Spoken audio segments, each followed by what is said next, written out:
Audio Jungle. Today BMW kicks off production of the all-new 2023 7 Series at its plant in Dingolfing, Germany. The company's flagship sedan hits the production lines with both combustion and fully electric powertrains, with the versions sharing the same assembly lines.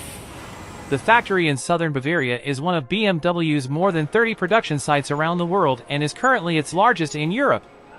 The new 7 shares the plant with the 4 Series, 5 Series, 6 Series, 7 Series, 8 Series, and 9. The annual output of the factory is close to 250,000 units. To prepare the Dingolfing plant for the start of production of the 7 Series and i7, BMW invested more than €300 million, around $312 million at the current exchange rates.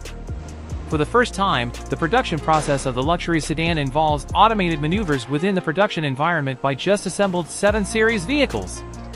After delivering the very first examples used as demo vehicles by dealerships, BMW will begin delivering customer cars in the autumn of this year. BMW used production shutdowns at the plant to convert the production lines previously responsible for the older generation 7 Series to manufacture its successor. The Bavarian automaker decided against building brand new structures and instead optimized the existing ones, saving millions of dollars in the process. However, a special process has been established for the two-tone paint of the new 7 Series, combining standard techniques from series production with manual painting from Dingolfing specialists.